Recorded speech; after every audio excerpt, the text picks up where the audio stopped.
Yuri was born in Russia in a town named Voronezh, which is southwest of Moscow, and was given up for adoption at day 2 of life, so taken to the orphanage and left.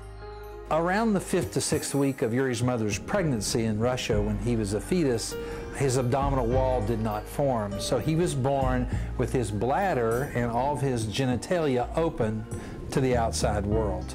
This is a major birth defect that occurs about 1 in 50,000 live births. He would have died of kidney infections or kidney failure probably by the age of 10. Teen years would have been a long life for him had he not been treated. There was a social worker who found Yuri in the hospital.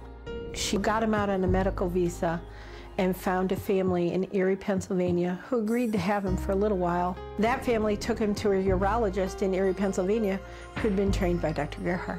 She's like, you need to go to the Children's Center at Hopkins and see John Gearhart. The Johns Hopkins Children's Center is the center for the treatment of bladder atrophy in the world. Our reputation is worldwide, and we have children come from all over the world with this particular birth defect for treatment here. At the time that Yuri had the 19-hour surgery, he's with this other family in Erie, and he came to the school-age unit where I was working at the time, and I took care of him. I was his associate nurse. The nurses, that was the biggest thing for me. The nurses that, you really feel like they cared about your situation. All of us really loved him. I mean, he was just the nicest kid, the greatest patient, and the family didn't stay with him very much at all. And so we were his family. We were the ones that took care of everything. It was clear when he was on the 9th floor of the Children's Hospital, as the days and the weeks went by, Pam Butler was falling in love with this child, and this child was falling in love with Pam Butler. And it was probably one of the highlights of my career just to see this interplay and to see this happen. I love kids, and my husband loves his children, but I wasn't sure how he'd feel about doing this. And he just said yes. There was no talking him into it. There was just, okay, you sure it's gonna be okay?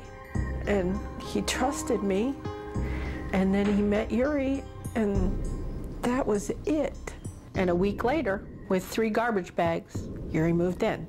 He came to our house 5 days after his 10th birthday.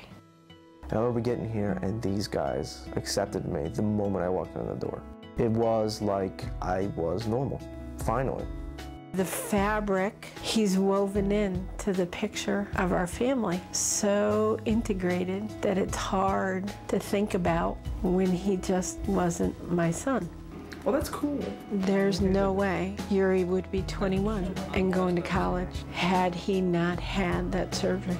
Dr. Gearhart gave him his life, gave him the ability to do whatever he wants to do. I'm a huge computer geek. I taught mom and dad everything they know. I play video games. I am normal in every sense of the word. And that's, I think, what everyone strives for in their life. I truly believe that from the moment I was placed in an orphanage, a plan was set for me. And I think this was the plan for me to get to this family. He was given not only the gift of life, but a gift of a tremendous quality of life that he wouldn't have had he not come to the Johns Hopkins Children's Center. You hear about people talking about not believing in God and angels and all that. We have angels right here on this earth, period. There's plenty of people, and these guys are it.